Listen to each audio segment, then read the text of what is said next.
Good morning! Pasyal tayo ngayon sa Okinawa Zoo and Museum. Bungad pa lang marami ng rides. Ito, naghulog lang kami ng 100 yen. Tapos yung character pinili yan ni Mara kasi gusto niya yung Ant-Man characters. Ma'am! Hi!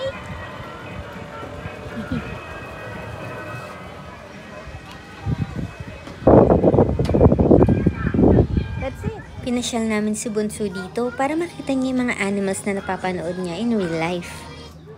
Iba't ibang hype ang nakita niya dito. Which is yung main purpose kung bakit kami pumasyal dito sa zoo.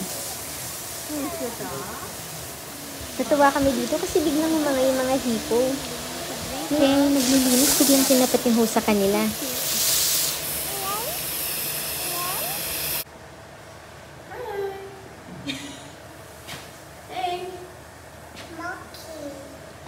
Monkey! Bukod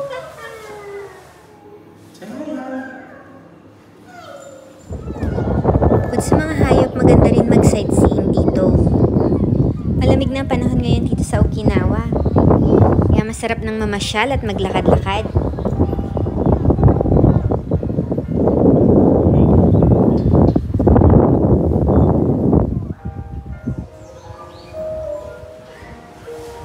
Coffee break muna, panlaban sa lamig ng panahon. No, thank you.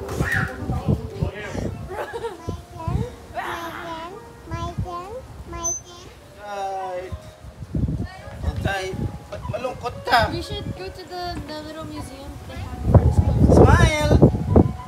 Smile, look up! Mara! Mara, look up! More, oh, sweet.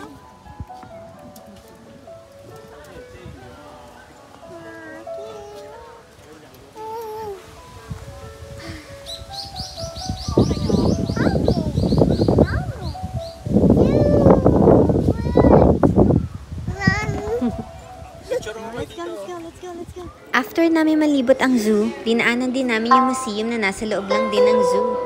Mura lang ang entrance dito, 200 yen per adult and 100 yen pag student.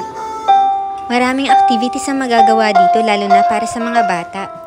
Hindi ko na masyadong nakuhanan yung iba kasi almost closing na nung nakapasok kami dito.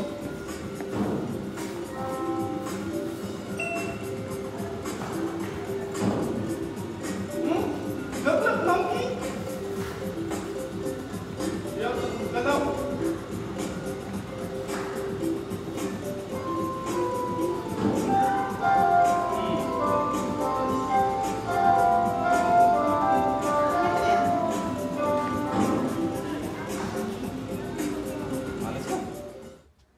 Overall, na-enjoy namin ang araw na ito. Sana kayo rin. Salamat sa panonood. Bye-bye!